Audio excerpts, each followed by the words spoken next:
Pagi itu, sinar matahari mulai menembus jendela kaca rumah besar bercat krem yang berdiri mencolok di tengah perkampungan sederhana.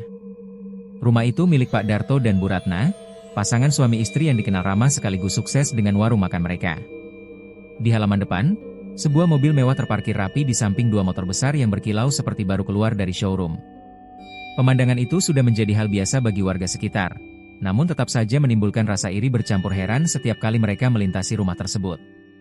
Warung makan milik Pak Darto dan Bu Ratna berada tak jauh dari rumahnya, hanya sekitar 50 meter berjalan kaki. Bangunan warung itu sederhana, berdinding setengah bata setengah kayu, dengan cat hijau pucat yang mulai pudar karena terpapar panas dan hujan. Namun, meski sederhana, setiap pagi selalu terlihat antrean orang di depan pintu. Para pelanggan sudah hafal betapa nikmatnya masakan di warung itu, dari nasi rames dengan lauk sederhana, soto gurih yang penuh rempah, hingga ayam goreng sambal yang konon bisa membuat lidah bergoyang karena kelezatannya. Bu Ratna biasanya sudah berada di dapur sejak pukul 5 pagi. Ia menyiapkan bumbu-bumbu dengan cekatan, tangannya lincah mengulek cabai, bawang, dan berbagai rempah.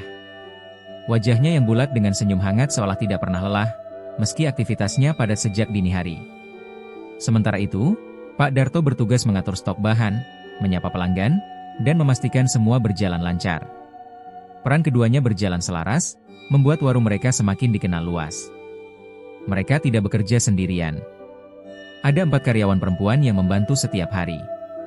Namanya Sinta, Ayu, Reni, dan Lilis. Keempatnya masih muda, berusia sekitar 20 hingga 25 tahun, dan berasal dari desa sekitar. Kehadiran mereka membuat suasana warung lebih hidup. Sinta biasanya bertugas di bagian kasir, Ayu di dapur bersama Bu Ratna, sementara Reni dan Lilis melayani pembeli. Mereka semua sudah bekerja cukup lama, bahkan dianggap seperti keluarga sendiri oleh pasangan itu. Lilis, jangan lupa sambalnya ditaruh di meja, ya. Jangan sampai habis duluan, ujar Bu Ratna dengan nada lembut pagi itu. Iya, Bu, jawab Lilis sambil tersenyum. Tangannya cekatan mengangkat mangkuk berisi sambal merah pekat yang masih mengepul.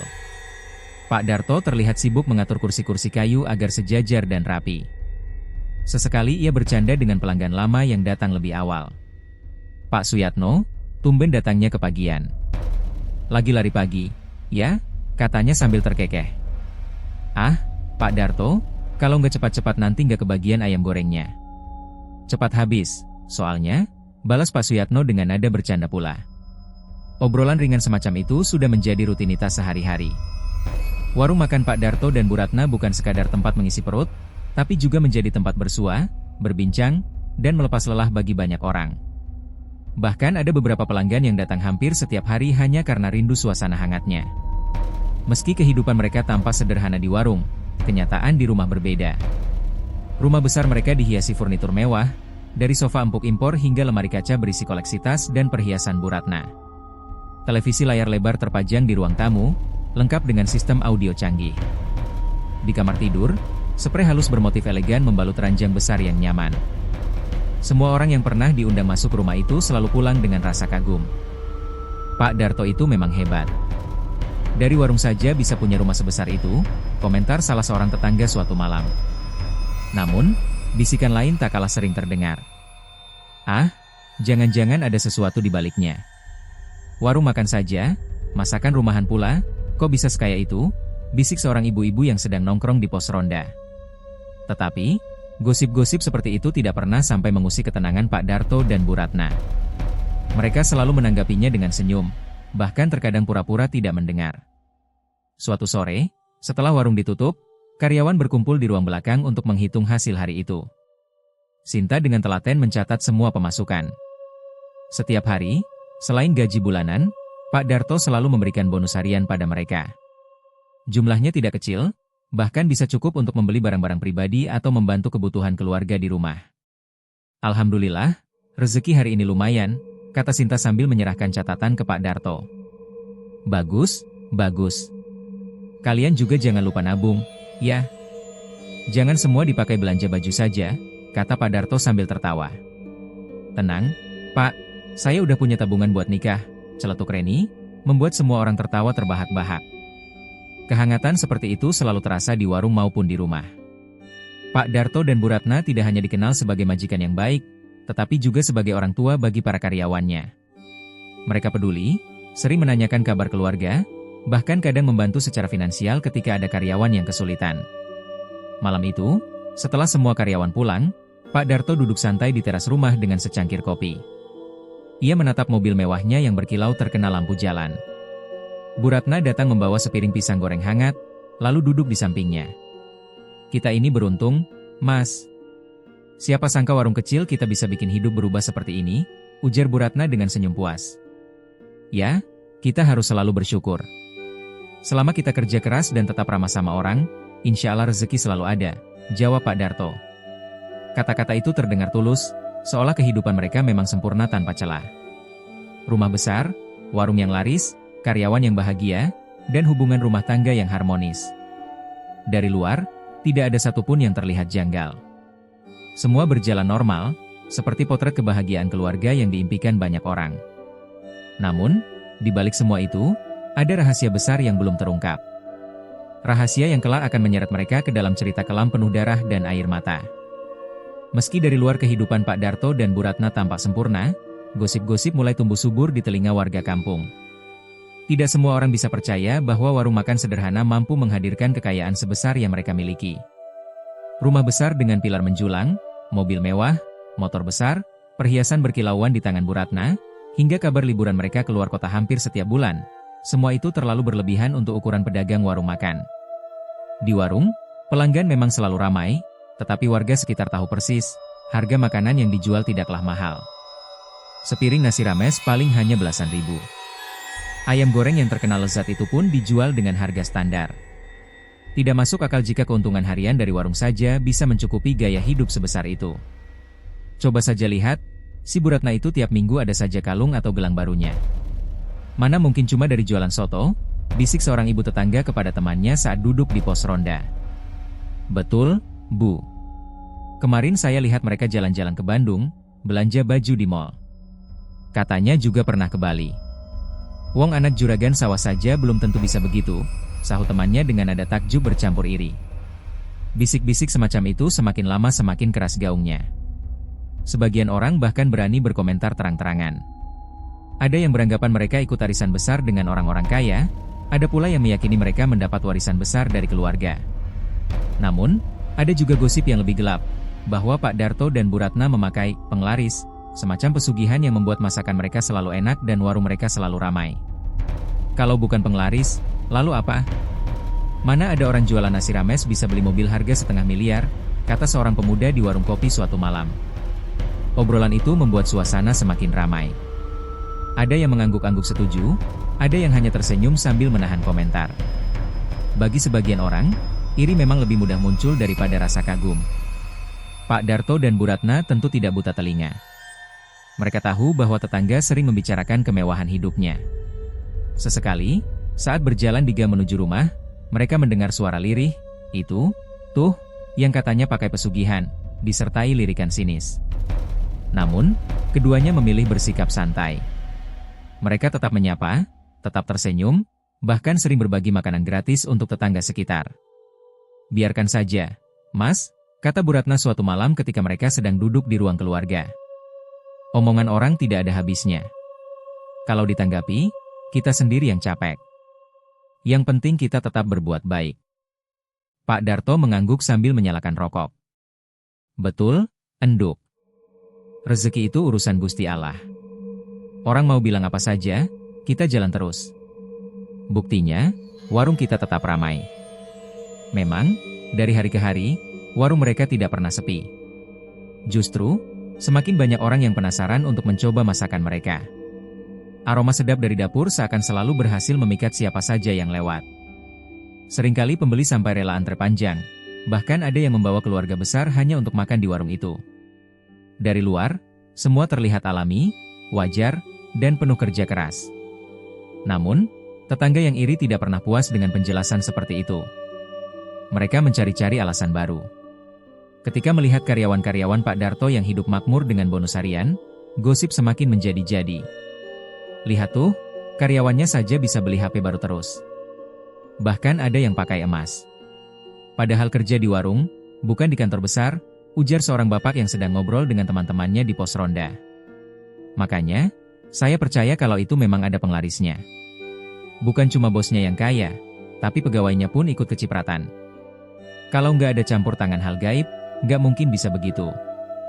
Desas-desus itu tak pernah berhenti. Namun, yang unik, tidak ada seorang pun pelanggan yang benar-benar mengeluh tentang warung makan itu. Semua merasa nyaman, semua puas dengan hidangan, dan semua betah dengan keramahan Bu Ratna maupun Pak Darto. Seolah-olah aura positif selalu menyelimuti mereka. Suatu malam, ketika arisan RT digelar di rumah Pak RW, topik ini kembali mencuat. Para ibu asyik membicarakan tentang rumah besar Pak Darto. Coba bayangkan, Bu. Rumahnya saja sudah mirip rumah pejabat. Tiap bulan renovasi, ada saja yang baru. Padahal mereka cuma jualan lauk, kata seorang ibu setengah berbisik tapi cukup terdengar jelas. Ibu yang lain menimpali, iya, dan saya dengar mereka baru beli motor gede lagi. Harganya hampir ratusan juta. Kalau dihitung-hitung, seumur hidup kerja suami saya pun gak bisa beli begituan. Wah, jangan-jangan benar mereka pakai jin penglaris, kata seorang lagi dengan wajah serius. Soalnya, warungnya tuh selalu rame. Masakan enak sih enak, tapi kayak ada yang bikin nagih, ngerti nggak? Beberapa orang mengangguk setuju. Namun, ada juga yang berusaha menenangkan suasana. Ya sudahlah, Bu. Kita husnudzan saja. Mungkin memang rezekinya lancar. Lagian mereka juga baik, suka bantu orang. Masa iya orang baik kayak gitu pakai pesugihan? Suasana menjadi hening sesaat. Tak seorang pun bisa benar-benar memastikan. Semua hanya prasangka dan rasa iri yang terus berulang. Di rumahnya, Bu Ratna sedang sibuk membuka paket belanja online. Ada tas bermerek yang baru saja ia pesan. Tangannya gemetar karena tak sabar ingin memakainya. Sementara itu, Pak Darto baru saja memarkir mobil barunya di garasi. Mobil keluaran terbaru dengan cat hitam mengilap.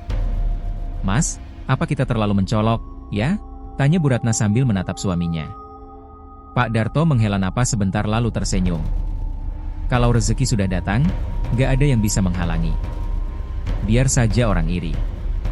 Yang penting, kita gak merugikan siapapun. Jawaban itu terdengar meyakinkan, meski di hatinya ia tahu benar bahwa gosip tetangga tidak sepenuhnya salah. Tapi bagi mereka, selama kehidupan berjalan normal, gosip hanyalah omongan kosong yang bisa ditepis dengan senyum dan keramahan.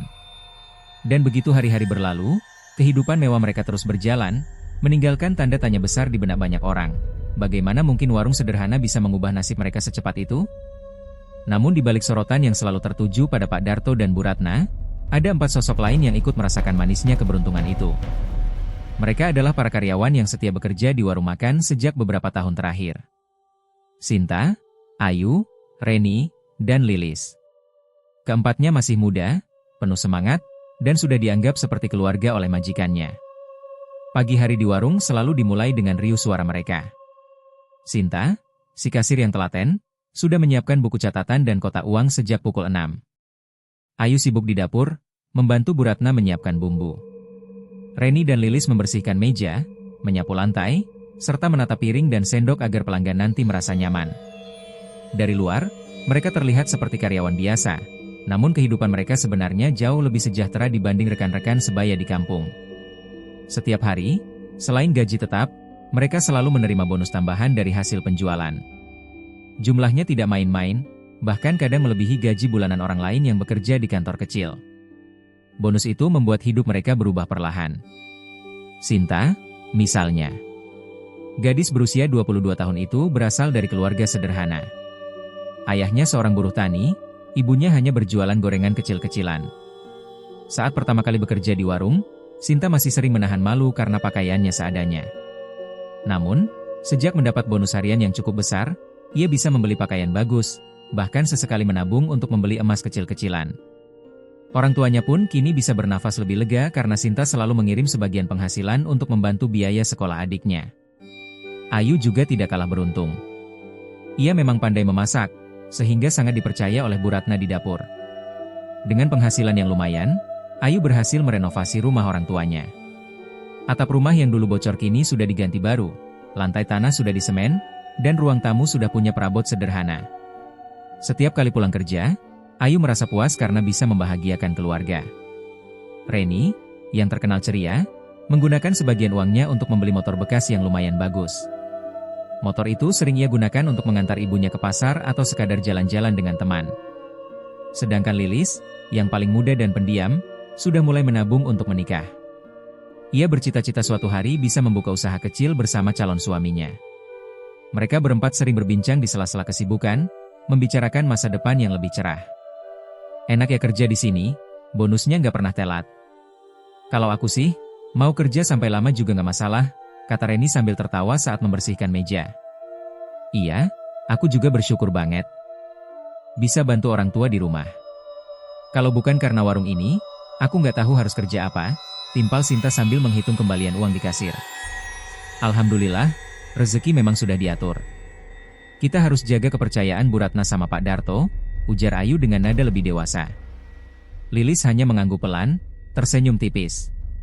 Ia memang jarang banyak bicara, tapi hatinya penuh rasa syukur. Hidup mereka memang terlihat naik kelas. Dari pakaian yang mulai modis, ponsel baru yang selalu mereka bawa, hingga cerita liburan kecil ke kota tetangga saat libur warung. Orang-orang sekitar pun ikut memperhatikan. Tidak sedikit yang merasa heran bagaimana mungkin karyawan warung bisa hidup lebih makmur daripada pekerja pabrik atau karyawan toko. Namun, di balik semua itu, ada sesuatu yang terkadang membuat hati mereka resah. Suasana dapur warung seringkali terasa janggal. Setiap kali memasak dalam jumlah besar, hawa panas yang menyengat terasa lebih dari biasanya.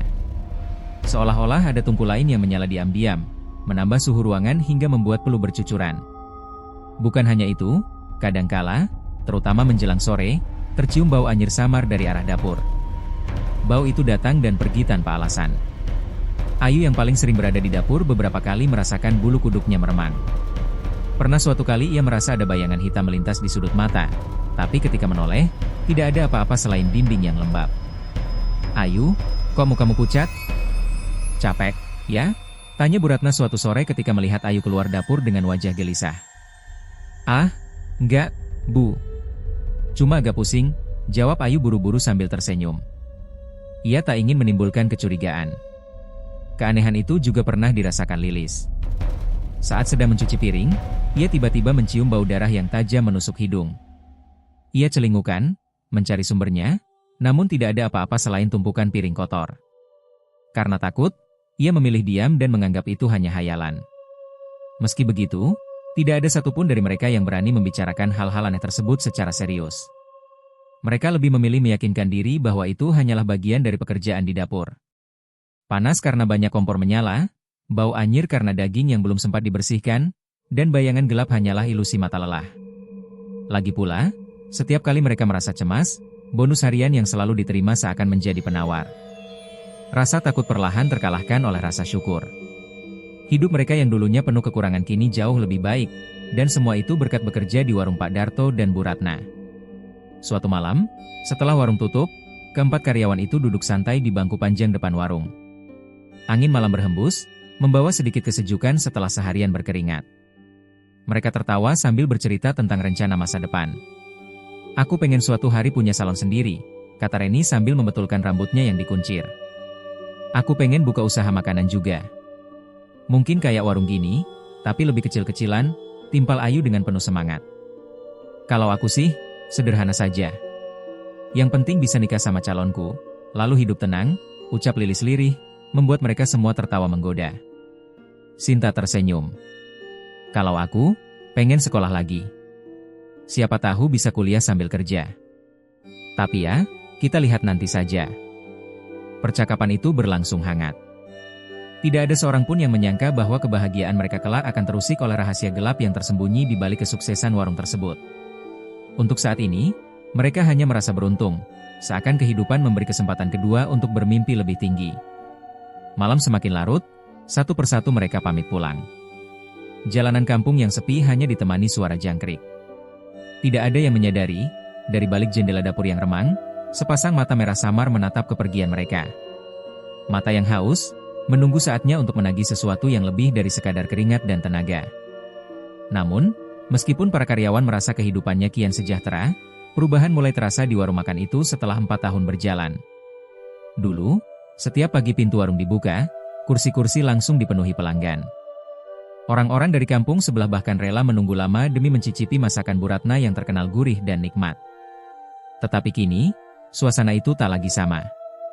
Kursi yang dulu jarang kosong kini sering terlihat lengang. Pelanggan setia yang biasanya hadir saban hari, satu persatu menghilang. Beberapa hanya mampir sekali seminggu, bahkan ada yang tak pernah datang lagi. "Kenapa ya, Mbak, kok sekarang sepi?" tanya Wati suatu siang ketika ia melihat jam dinding yang hampir menunjuk pukul 12, tapi hanya ada 3 orang makan di warung. Biasanya, jam segini mereka kewalahan melayani. Sri yang sedang membersihkan meja hanya menghela napas. "Aku juga bingung, padahal rasa masakan Bu Ratna nggak berubah. Tetap enak seperti dulu." Dari balik dapur, suara sendok beradu dengan wajan terdengar. Bu Ratna memang masih rajin memasak, bahkan lebih banyak dari biasanya. Tapi makanan yang disajikan hanya terbuang percuma. Tak habis terjual, mereka terpaksa membagikan kepada tetangga atau membawanya pulang. Pak Darto terlihat makin sering duduk di teras, tatapannya kosong menembus jalan desa yang berdebu.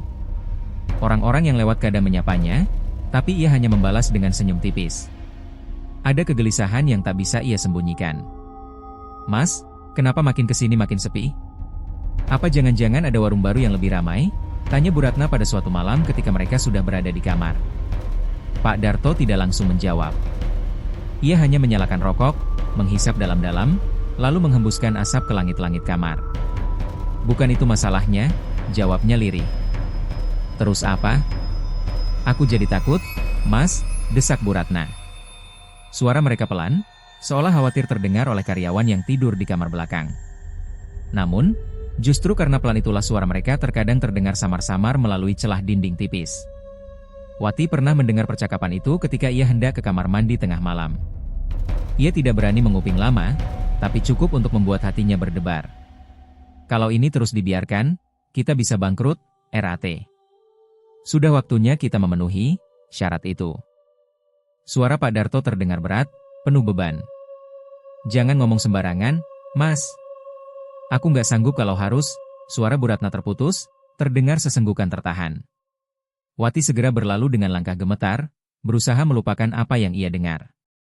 Ia hanya menenangkan dirinya dengan berpikir mungkin itu urusan hutang atau bisnis lain yang mereka jalani. Hari-hari berikutnya, kegelisahan semakin nyata. Para karyawan mulai merasakan perubahan sikap majikan mereka. Bu Ratna yang biasanya ramah kini sering melamun di dapur. Tangannya bekerja otomatis, tapi matanya kosong, seolah pikirannya melayang entah kemana. Pak Darto pun sama saja. Ia jarang bicara dengan para karyawan, lebih sering mengurung diri di kamar atau duduk termenung di bangku depan warung. Keanehan itu membuat para karyawan saling berbisik. "Apa mereka ada masalah keluarga, ya?" tanya Lilis pelan ketika mereka menyiapkan piring di dapur. "Mungkin. Tapi kok sampai begini, ya? Warung juga jadi sepi, bonus juga mulai jarang," jawab Sri sambil menaruh sendok ke atas meja.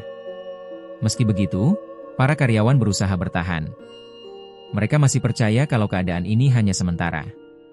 Warung yang pernah jaya pasti bisa bangkit lagi, pikir mereka. Namun, di balik keyakinan itu, mereka tidak tahu bahwa kegelisahan Pak Darto dan Bu Ratna bukan sekadar karena sepinya pembeli. Ada rahasia gelap yang selama ini mereka simpan rapat-rapat. Malam itu, suara perdebatan kembali terdengar dari kamar majikan mereka. Lebih keras dari biasanya, sampai para karyawan yang sudah berbaring tak bisa memejamkan mata. "Aku sudah bilang dari awal, RAT, ini ada risikonya. Kita sudah dapat semua yang kita mau selama 4 tahun. Tapi kalau kita nggak menepati janji, kita akan dihukum," kata Pak Darto dengan nada tinggi. "Tapi, aku nggak tega, Mas. Mereka semua baik sama kita. Mereka percaya sama kita. Masa harus begitu?" Bu Ratna menangis, suaranya pecah. "Kalau bukan mereka, siapa lagi? Apa kamu rela kehilangan semua ini? Rumah, mobil, warung, semuanya akan hilang. Kita bisa jatuh miskin lagi," bentak Pak Darto. Hening sejenak. Hanya suara tangisan Bu Ratna yang tersisa. Para karyawan yang mendengar hanya bisa saling pandang dalam gelap. Mereka tidak mengerti maksud percakapan itu, tapi cukup untuk menimbulkan rasa resah yang sulit dihapus. Keesokan harinya, warung tetap dibuka seperti biasa. Namun, aura di dalamnya berbeda. Tidak ada lagi tawar renyah dari Bu Ratna, tidak ada lagi senyum hangat Pak Darto. Yang tersisa hanya wajah-wajah letih dan pikiran yang penuh beban. Kursi-kursi kosong menjadi saksi bahwa kejayaan mereka mulai runtuh. Dan di balik semua itu, sebuah rahasia besar kian mendesak untuk terungkap. Rahasia yang selama ini menjadi pondasi dari kemewahan mereka. 4 tahun silam, sebelum warung itu berdiri sebesar sekarang, Pak Darto dan Bu Ratna hanyalah pasangan sederhana yang hidup pas-pasan. Tabungan hampir habis, utang menumpuk, dan keinginan untuk membuka usaha makan hanyalah mimpi yang jauh dari nyata. Malam-malam mereka selalu diisi pertengkaran soal uang, hingga suatu ketika seorang kerabat jauh memberi bisikan yang mengubah jalan hidup mereka. Kalau memang ingin warungmu laris, coba temui Mbah Seno di ujung desa. Dia bisa membantu, kata kerabat itu dengan suara berbisik. Tapi ingat, caranya tidak wajar. Kalau kamu takut, lebih baik jangan. Awalnya Pak Darto ragu, namun Bu Ratna yang sudah muak hidup dalam kesusahan mendesaknya. Kita sudah kehabisan cara, Mas. Kalau memang ada jalan, kenapa tidak dicoba, katanya malam itu. Maka pada suatu malam Jumat, dengan bekal keberanian yang setengah hati, mereka berdua mendatangi rumah Mbah Seno. Rumah itu berdiri di tepi hutan, dikelilingi pohon bambu yang berderit ketika angin lewat. Pintu kayu tua berderit saat diketuk, dan muncullah sosok lelaki tua kurus dengan mata cekung namun tajam, seolah menembus isi hati. Kalian datang bukan tanpa sebab, suara Mbah Seno parau, namun jelas.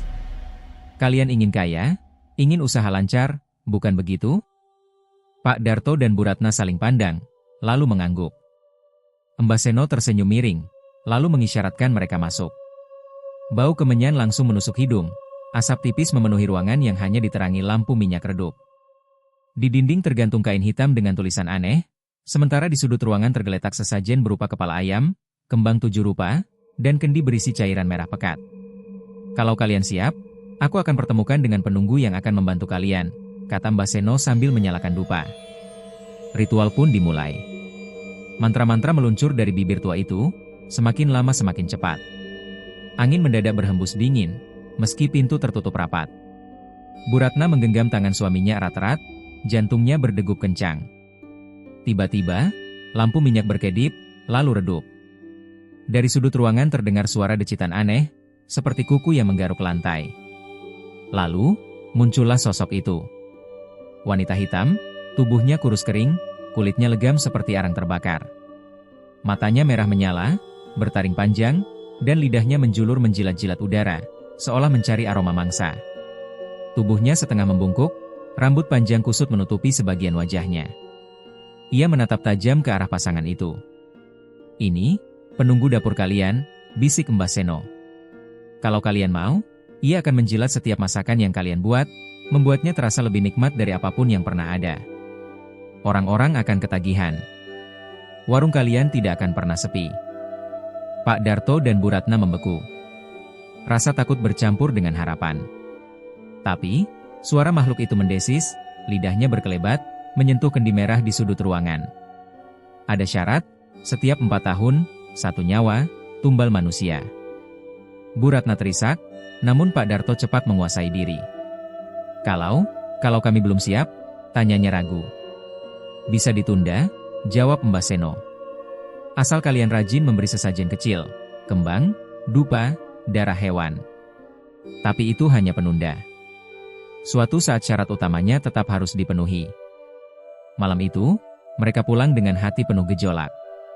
Ketakutan masih membekas, tapi juga ada secercah harapan. Dan benar saja, sejak warung mereka dibuka, masakan Bu Ratna tiba-tiba terasa berbeda. Lebih gurih, lebih nikmat, seakan ada rasa yang tidak bisa dijelaskan. Orang-orang berbondong-bondong datang, kursi penuh setiap hari, uang mengalir deras. Bu Ratna sering mendapati panci yang baru ia letakkan sebentar di dapur sudah meninggalkan bekas basah, seolah ada lidah panjang yang menjilatnya. Kadang ia melihat bayangan hitam sekilas di sudut dapur, tapi ia berpura-pura tidak tahu. Pak Darto pun begitu. Mereka menutup mata, berpura-pura bahwa semua baik-baik saja. 4 tahun berjalan. Mereka hanya memberi sesajen kecil, berharap penunggu itu cukup puas. Tapi kini, saat warung mulai sepi, mereka sadar sesuatu berubah. Sesajen tidak lagi cukup. Sang penunggu lapar. Ia menagih janji. Dan itulah yang membuat malam-malam mereka kini dipenuhi perdebatan, suara lirih tangisan, dan kegelisahan yang tak bisa lagi ditutupi. Pak Darto tahu, cepat atau lambat mereka harus menentukan pilihan, memberikan tumbal manusia, atau kehilangan segalanya.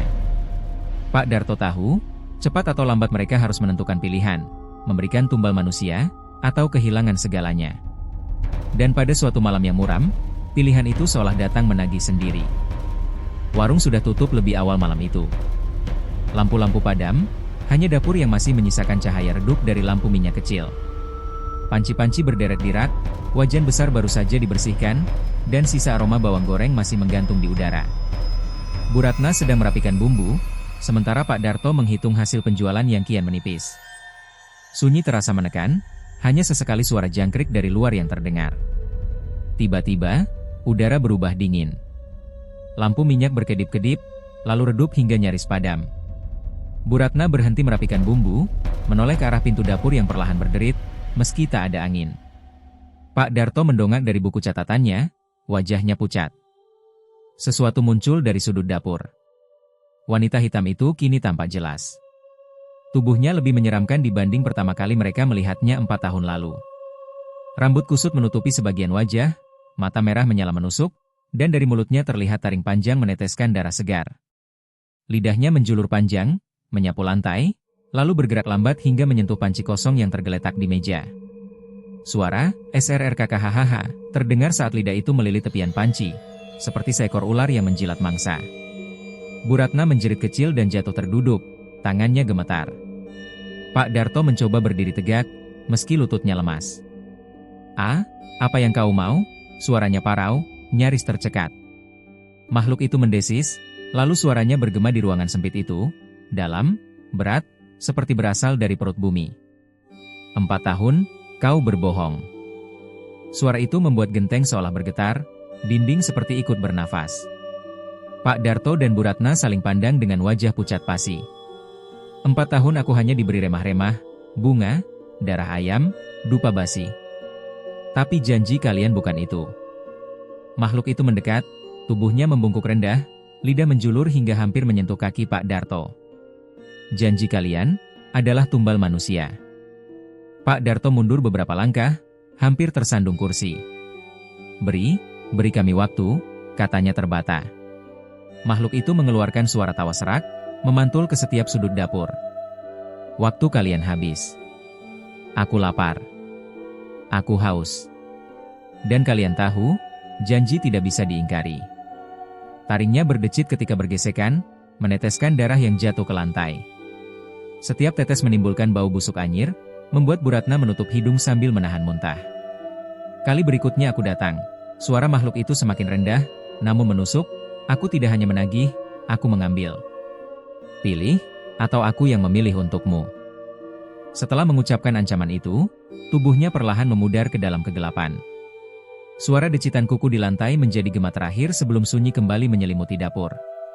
Lampu minyak menyala normal lagi, seakan tak terjadi apa-apa, namun aroma amis darah tetap tertinggal. Bu Ratna menangis terseduh, tubuhnya gemetar hebat. Pak Darto mencoba menenangkan, meski wajahnya sendiri pucat pasi. "Ratna, kita tak bisa lari lagi. Kau dengar sendiri, dia akan mengambil kalau kita tak menyerahkan." Bu Ratna menggeleng keras. Aku tak sanggup, Mas. Bagaimana mungkin kita tega menyerahkan nyawa orang lain? Itu dosa besar." Pak Darto terdiam. Dada dan kepalanya bergemuruh. Ia tahu kata-kata istrinya benar, tapi ia juga tahu hidup mereka sudah terikat. Mereka sudah menikmati hasil 4 tahun penuh. Uang, rumah yang membaik, kehidupan yang jauh berbeda dari dulu. Dan semua itu tak mungkin gratis. Malam itu, keduanya tidak tidur.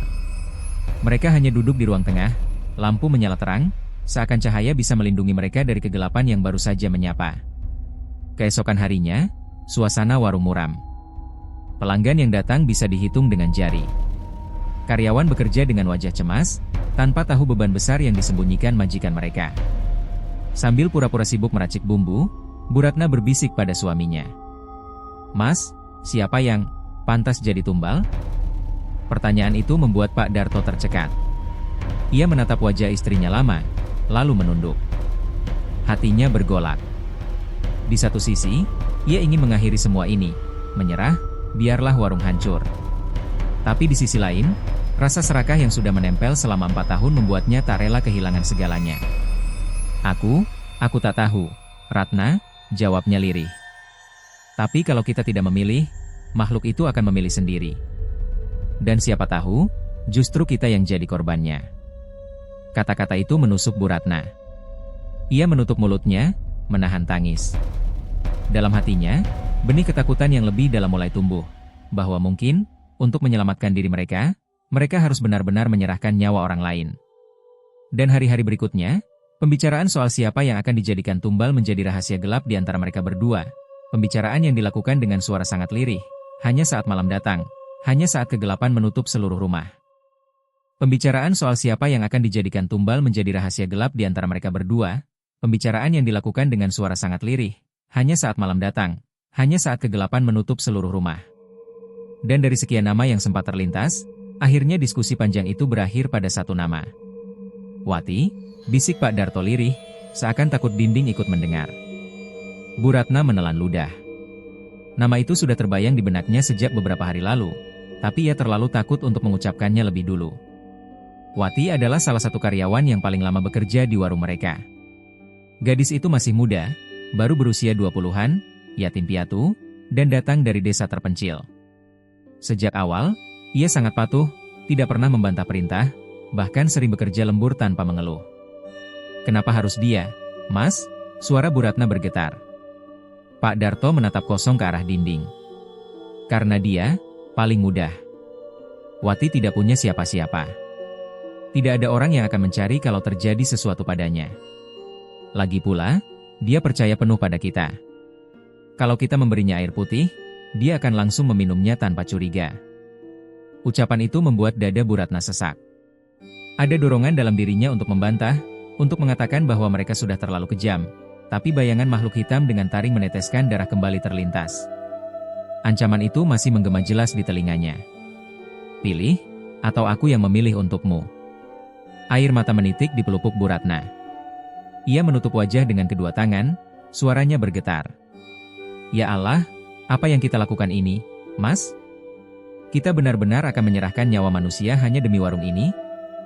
Pak Darto menggenggam tangan istrinya, meski genggamannya dingin. Kau tahu sendiri, Ratna, kalau kita tidak melakukannya, kita yang akan diambil. Atau anak-anak kita.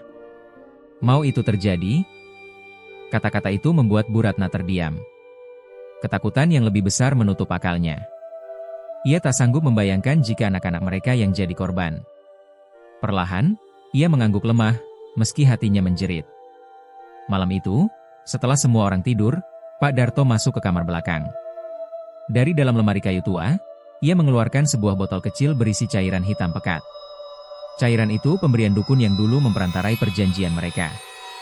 Botol itu jarang dibuka, tapi kini saatnya digunakan. Ia menuangkan beberapa tetes cairan itu ke dalam gelas berisi air putih, sambil komat-kamit melafalkan mantra yang dulu diajarkan, panggilan halus untuk makhluk hitam agar mengikat jiwa orang yang meminumnya. Suaranya rendah, parau, dan setiap kata terasa berat di lidahnya. Udara di kamar terasa semakin dingin. Bu Ratna berdiri di pintu, memandangi dengan wajah pucat. Mas, apakah ini tidak terlalu cepat? Apa tidak ada cara lain? Pak Darto menoleh sekilas, matanya sayu tapi tegas. Tidak ada jalan lain, Ratna. Hanya ini satu-satunya cara agar kita selamat. Ia menutup gelas itu dengan kain putih kecil, lalu menyimpannya di lemari dekat dapur. Besok, Wati yang akan meminumnya. Kita bilang saja itu air doa, biar dia lebih semangat kerja. Bu Ratna menunduk. Di hatinya, ia masih berharap sesuatu bisa menghentikan rencana itu. Tapi rasa takut kehilangan segalanya, juga ketakutan akan ancaman makhluk hitam, membuatnya tidak sanggup bersuara lagi. Keesokan harinya, warung kembali ramai. Wati bekerja seperti biasa, cekatan membantu pelanggan, wajahnya selalu dihiasi senyum tulus. Saat melihat gadis itu, dada Bu Ratna terasa ditusuk rasa bersalah. Wati bahkan sempat mendekati Bu Ratna sambil berkata, "Bu, saya sudah siapkan bawang gorengnya, tinggal dipakai saja. Oh ya, nanti malam saya bisa pulang agak larut, soalnya mau bersihin dapur biar besok pagi bersih." Kebaikan hati itu justru membuat Bu Ratna makin hancur. Ia berpaling, pura-pura sibuk menata piring, agar Wati tidak melihat matanya yang mulai berkaca-kaca. Di sisi lain, Pak Darto lebih dingin. Ia hanya menunggu waktu yang tepat. Sepulang pelanggan terakhir, ketika warung mulai sepi, ia memanggil Wati ke dapur. "Wati, kau pasti lelah. Minumlah ini, air doa. Biar badanmu segar lagi," kata Pak Darto sambil menyodorkan gelas berisi air putih itu. Bu Ratna yang melihat dari jauh menahan napas. Tangannya gemetar, keringat dingin membasahi pelipis. Hatinya berteriak, "Jangan diminum, Wati. Jangan." Namun bibirnya keluh. Ia hanya bisa memandangi dengan ketakutan yang menjerat seluruh tubuhnya. Wati menerima gelas itu dengan senyum tulus. "Terima kasih, Pak. Saya memang haus sekali." Gelas itu sudah berada di tangannya. Bibirnya sudah hampir menyentuh air di dalamnya. Dan di dada Bu Ratna, rasa bersalah bercampur dengan ketakutan semakin menggila. Malam itu, rencana gelap benar-benar telah dimulai. Tidak ada lagi jalan kembali bagi Pak Darto dan Bu Ratna. Segelas air putih yang tampak sederhana, ternyata adalah pemanggil maut, penanda bahwa satu jiwa akan segera dipersembahkan kepada makhluk hitam. Gelas itu sudah berada di tangan Wati, bibirnya hampir menyentuh permukaan air putih yang diam-diam telah dipenuhi mantra kegelapan. Namun, pada detik terakhir, sesuatu yang sepele justru terjadi dan mengubah jalannya rencana. "Ah, Bu, saya ke kamar mandi sebentar dulu, ya. Nanti baru saya minum," ucap Wati sambil tersenyum ringan. Ia meletakkan gelas itu di atas meja dapur, lalu bergegas keluar. Pak Darto tertegun. Wajahnya menegang, matanya mengawasi gelas itu seperti seorang penjudi yang hampir kehilangan taruhan. Rasa cemas merambat ke seluruh tubuhnya. Sementara Bu Ratna, yang sejak tadi menahan sesak di dadanya, justru menghela napas lega meski hanya sebentar. Namun, lega itu tak berlangsung lama. Beberapa menit setelah Wati pergi, Bu Ratna yang sedari tadi sibuk di dapur merasakan kerongkongannya kering. Seharian ia belum sempat duduk, belum sempat minum. Panas tungku dan aroma tajam dari bumbu masakan membuat tenggorokannya serasa terbakar. Ia melirik ke meja, dan tanpa berpikir panjang, matanya langsung tertuju pada gelas berisi air putih itu. "Alhamdulillah, ada air," gumamnya lirih. Pak Darto baru saja hendak keluar untuk menyalakan lampu teras ketika suara tegukan terdengar dari belakang. Ia menoleh, dan seketika darahnya serasa berhenti mengalir. "Ratna!" teriaknya. Gelas itu sudah kosong di tangan istrinya. Bu Ratna menatap suaminya dengan raut bingung, seolah tidak paham kenapa wajah Pak Darto mendadak memucat. Baru setelah melihat gelas kosong itu, ia tersadar. Air putih yang seharusnya diminum Wati, telah masuk ke dalam tubuhnya sendiri. Jantung Bu Ratna berdegup kencang. Kedua tangannya gemetar. "Ma. Mas, aku barusan."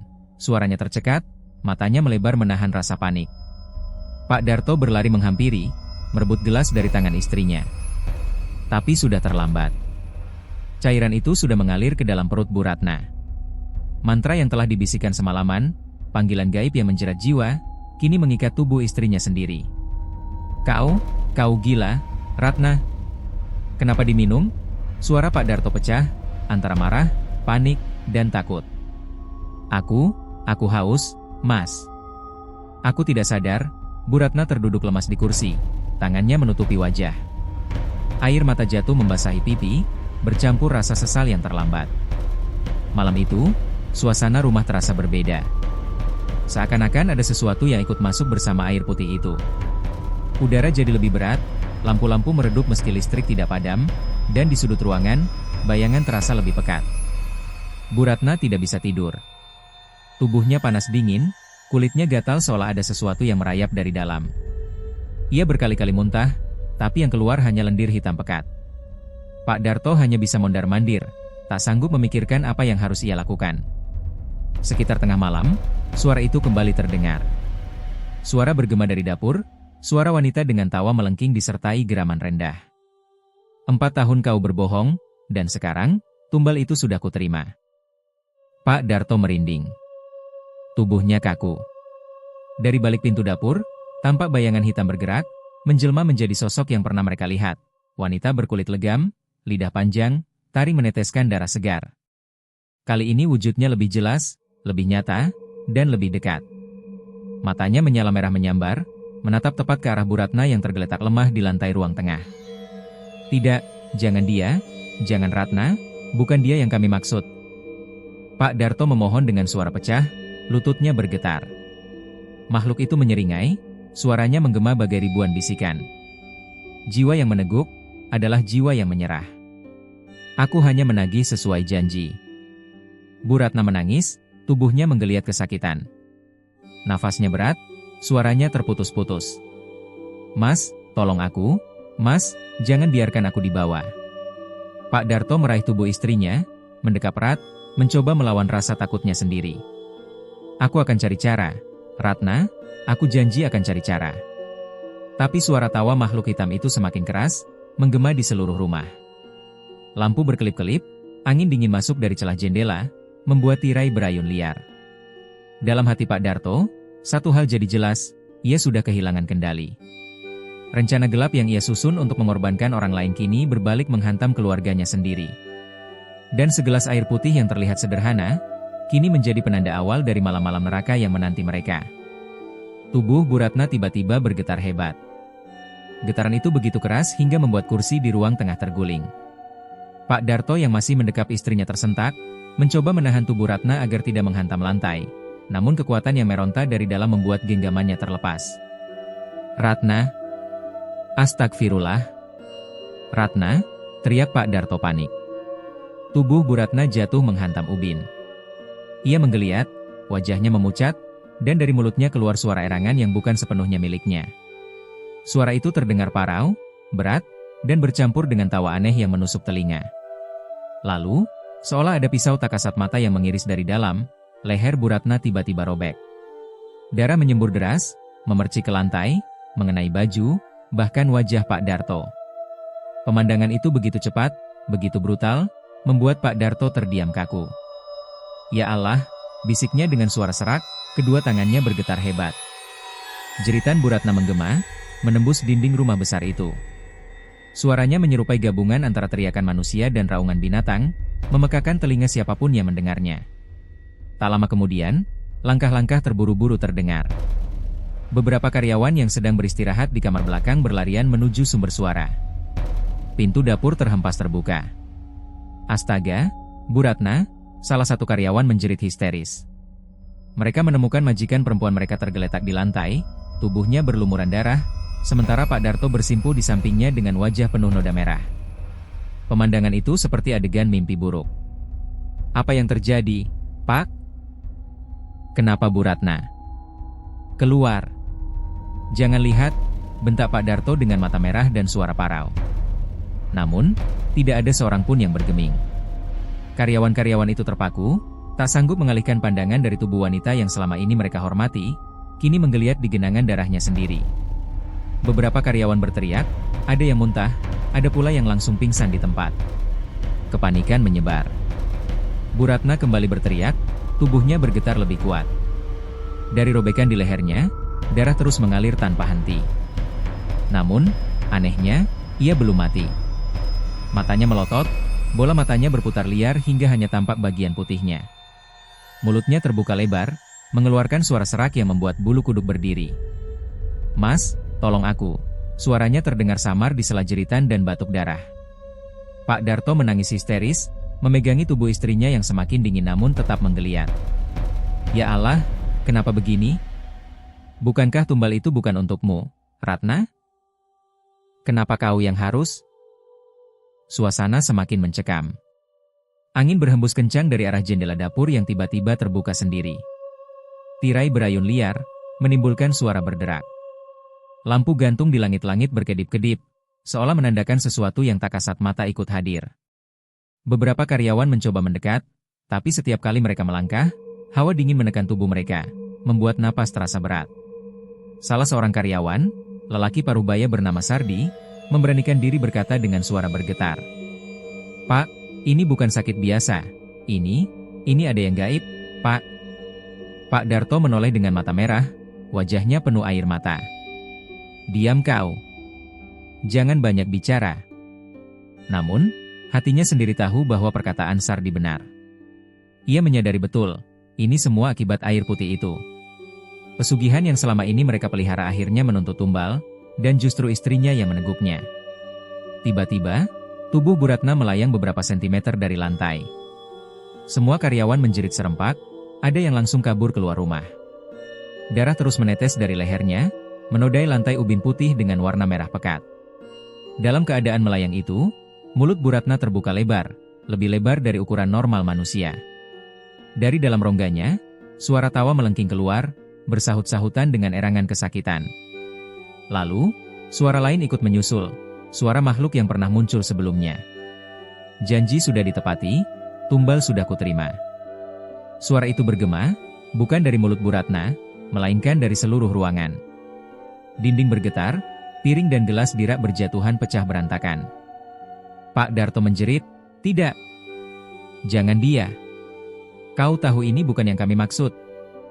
Ambil orang lain, ambil siapapun, jangan Ratna." Namun, makhluk itu hanya tertawa. Tubuh Bu Ratna yang melayang perlahan jatuh kembali ke lantai dengan suara keras. Jeritannya berhenti mendadak. Hanya tersisa tubuh yang terkulai dengan mata melotot kosong. Pak Darto mendekapnya, menangis histeris. Ia tahu, Bu Ratna sudah menjadi korban. Bukan karyawan yang mereka rencanakan, bukan orang lain, melainkan justru istrinya sendiri yang dijadikan tumbal. Karyawan-karyawan yang masih bertahan hanya bisa berdiri kaku, menyaksikan pemandangan yang sulit diterima akal sehat. Mereka saling pandang, ketakutan bercampur bingung. "Pak, kita harus lapor," salah seorang berbisik. Pak Darto menoleh dengan mata liar, "Tidak ada yang boleh tahu. Tidak ada yang boleh buka mulut tentang ini. Kalau kalian berani cerita, kalian akan ikut jadi korban." Suasana hening. Ancaman itu membuat mereka makin ketakutan. Tak seorang pun berani melawan, meski batin mereka berguncang hebat. Di tengah isak tangisnya, Pak Darto sadar satu hal, ia sudah kehilangan Ratna, wanita yang selama ini mendampinginya. Semua karena keserakahan dan ketakutannya kehilangan harta. Dan yang lebih mengerikan, tumbal yang salah ini bukanlah akhir. Ia tahu benar, makhluk itu tidak akan berhenti hanya dengan satu korban. Sesuatu yang lebih besar sedang menanti. Tangisan histeris Pak Darto di malam itu masih terngiang hingga berhari-hari kemudian. Sejak kematian Bu Ratna, suasana rumah dan warung berubah muram. Senyum yang dulu selalu tampak di wajah pasangan pemilik warung itu kini hilang. Rumah yang biasanya ramai oleh canda tawa Bu Ratna terasa kosong, dingin, dan penuh bayangan kesedihan. Warung makan yang dulu menjadi pusat keramaian kampung perlahan kehilangan sinarnya. Pada hari-hari pertama setelah kematian Bu Ratna, beberapa pelanggan masih datang, sekadar mengucapkan belasungkawa sambil membeli makanan. Namun seiring berjalannya waktu, kursi-kursi di warung itu makin sering kosong. Meja panjang yang biasanya tak pernah berhenti dipenuhi pengunjung kini hanya menjadi saksi bisu dari sunyinya suasana. Pak Darto tampak murung. Rambutnya yang dulu selalu rapi kini kusut, wajahnya penuh keriput seolah bertambah puluhan tahun hanya dalam seminggu. Ia lebih sering duduk termenung di pojok warung, menatap kosong panci besar yang kini jarang lagi mendidih penuh kuah. Tangannya gemetar setiap kali mencoba memegang sendok besar untuk mengaduk, seakan kekuatan hidupnya sudah tersedot habis bersama nyawa istrinya. Para karyawan pun merasakan ketakutan yang sama.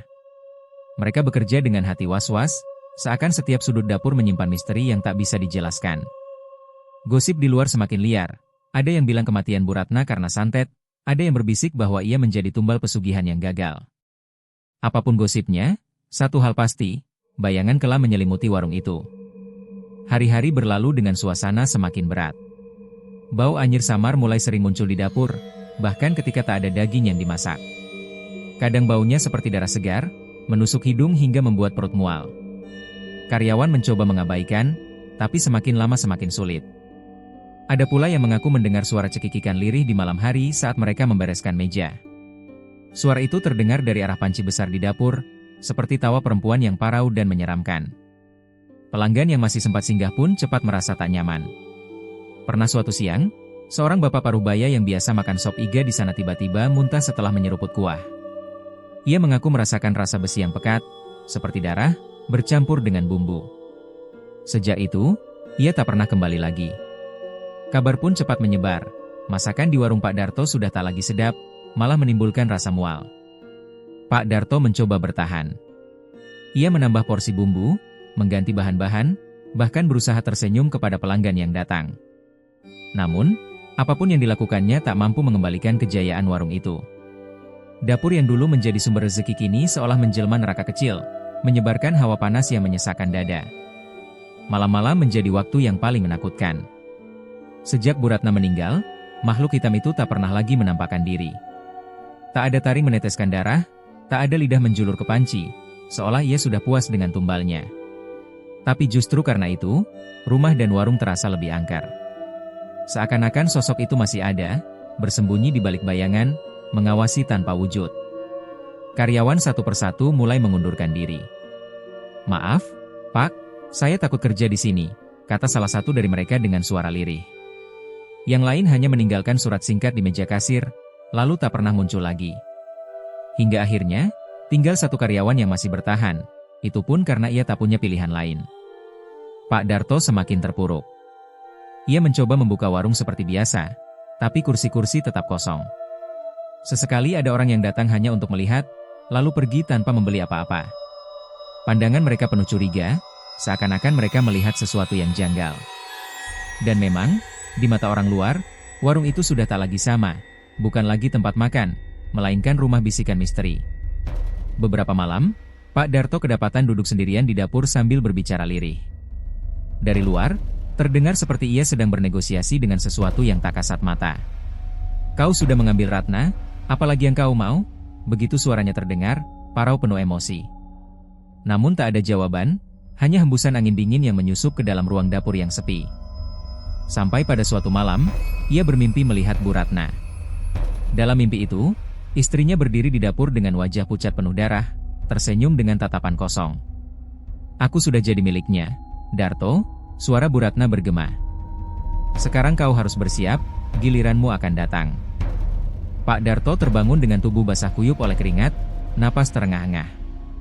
Namun, jauh di dalam hatinya, ia tahu mimpi itu bukan sekadar bunga tidur. Itu adalah peringatan. Warung makan itu, yang dulu menjadi simbol kesuksesan, kini menjelma kutukan yang membelit Pak Darto. Ia sadar bahwa kejatuhannya baru saja dimulai, dan jalan untuk kembali sudah tertutup selamanya. Sejak malam mimpi buruk bersama sosok Bu Ratna, semangat hidup Pak Darto hancur. Ia bangun setiap pagi dengan mata sembab, rambut aut-autan, dan tubuh yang semakin kurus. Ia jarang makan, jarang bicara, hanya duduk menatap kosong ke arah warung yang makin hari makin sepi. Meja dan kursi berdebu, dinding dapur dipenuhi jelaga yang tak lagi ia bersihkan. Bau anyir bercampur busuk tak kunjung hilang, seolah melekat pada kayu dan lantai. Karyawan terakhir yang masih bertahan akhirnya juga pamit. Wajahnya pucat, suaranya bergetar ketika menyerahkan kunci laci kasir. "Saya mohon maaf, Pak, saya tak sanggup lagi. Setiap malam saya dengar suara tangisan Bu Ratna dari dapur. Saya takut kalau terus di sini, saya ikut jadi tumbal." Setelah itu ia pergi, meninggalkan Pak Darto sendirian di rumah dan warung yang membusuk. Hari berikutnya, untuk pertama kalinya sejak ia membuka usaha, pintu warung tidak lagi digembok untuk dibuka pagi hari. Tirai jendela diturunkan, papan nama diturunkan, dan panci besar yang dulu mendidih penuh kuah hanya dibiarkan tergeletak berkarat. Orang-orang kampung yang lewat hanya bisa berbisik lirih sambil melirik ke arah bangunan itu. Bagi mereka, warung Pak Darto sudah mati, dan lebih menakutkan daripada rumah kosong. Pak Darto sebenarnya masih bisa berusaha mempertahankan, masih ada tabungan, masih ada nama besar. Tapi di hatinya, sesuatu sudah patah. Ia ingat jelas bagaimana ia dan Ratna dulu menapaki jalan pesugihan dengan penuh harapan. Ingin sukses cepat, ingin hidup mewah, ingin dihormati. Ia pikir itu jalan pintas menuju bahagia. Nyatanya, kebahagiaan itu semu. Semua yang mereka dapatkan hanyalah kesenangan sesaat yang kini dibayar dengan nyawa istrinya, rasa bersalah, dan kehancuran. "Cukup, aku tak mau lagi," gumamnya suatu malam, duduk sendirian di ruang tamu. "Ambil semua harta ini, ambil semuanya. Aku hanya ingin bebas dari kutukanmu." Matanya menatap ke langit-langit yang gelap, seolah berbicara pada sosok yang tak terlihat. Hari-hari selanjutnya, rumah megah yang dulu dibangun dari hasil warung mulai terlihat kusam. Ket tembok terkelupas, halaman tak terurus, rumput liar menjulang tinggi. Tetangga jarang berani mendekat. Hanya sesekali ada anak kecil yang berlari melintas, lalu buru-buru ditarik ibunya sambil berbisik, jangan main di situ, ada arwah gentayangan. Pak Darto hidup seperti tahanan dalam rumahnya sendiri. Ia jarang keluar, hanya sesekali membeli kebutuhan pokok dengan wajah tertunduk. Orang-orang kampung menatapnya dengan campuran iba dan takut. Tak ada lagi sapaan hangat, tak ada lagi senyum hormat. Semua yang dulu ia banggakan lenyap seiring lenyapnya warung makan itu. Setiap malam, ia dihantui suara-suara. Kadang suara panci bergemerincing padahal dapur kosong, kadang suara cekikikan lirih yang familiar, suara yang dulu ia dengar ketika makhluk hitam menampakkan diri. Paling menyiksa adalah suara Bu Ratna, memanggil namanya dengan nada getir. Darto? Darto? Suara itu seakan berasal dari balik dinding, atau dari dalam lantai. Ia menutup telinga, tapi tetap saja terdengar. Pak Darto akhirnya benar-benar menyerah. Ia memutuskan tak lagi melanjutkan pesugihan itu. Tidak ada lagi doa-doa gelap di malam hari, tidak ada lagi sesajen di pojok dapur, tidak ada lagi pancingan tumbal untuk orang lain. Ia rela kehilangan segalanya. Lebih baik hidup miskin, lebih baik ditinggalkan orang, daripada harus menukar lagi satu nyawa untuk bertahan. Namun, penyesalan itu datang terlambat. Rumah megahnya kini hanya menjadi penjara jiwa. Harta yang tersisa tak pernah membawa ketenangan, melainkan hanya mengingatkannya pada dosa besar yang sudah ia lakukan. Kadang ia duduk lama di ruang tamu, menatap foto pernikahan dengan Bu Ratna. Senyum istrinya di foto itu tampak begitu tulus, berbeda jauh dari sosok pucat penuh darah yang muncul di mimpinya. Air matanya jatuh tanpa bisa ia bendung. Hari demi hari, tubuh Pak Darto semakin ringkih. Sakit-sakitan mulai menghampiri. Ia tak pernah pergi berobat, tak pernah mengeluh, seolah pasrah menunggu ajal menjemput. Orang-orang kampung hanya mendengar kabar samar bahwa Pak Darto jarang terlihat, bahwa rumah itu makin sunyi bagai kuburan. Sampai akhirnya, suatu pagi, pintu rumah itu dibiarkan terbuka. Seorang tetangga memberanikan diri masuk setelah berhari-hari tak melihat Pak Darto keluar. Mereka menemukannya tergeletak di kursi, matanya terpejam, tubuhnya dingin. Di hadapannya ada foto Bu Ratna yang digenggam erat, dengan air mata kering di pipinya. Ia pergi begitu saja, tanpa ada yang menemani, tanpa ada yang mengurus selain tetangga yang iba. Pemakaman Pak Darto berlangsung sederhana. Tak banyak yang datang, hanya beberapa orang yang masih merasa kasihan. Tak ada lagi warung, tak ada lagi kejayaan, tak ada lagi cerita sukses. Yang tersisa hanyalah rumah kosong yang makin lama makin ditinggalkan, perlahan-lahan runtuh dimakan waktu. Kemewahan yang dulu mereka raih sirna seiring habisnya nyawa. Jalan pintas yang mereka tempuh hanya membawa mereka pada penderitaan, kehilangan, dan kehancuran. Cerita Pak Darto dan Bu Ratna menjadi pelajaran getir bagi orang-orang kampung. Mereka berbisik, mereka bergidik, dan mereka selalu menutup kisah itu dengan satu kalimat yang sama. Pesugihan selalu menuntut balasan, dan balasannya tidak pernah ringan.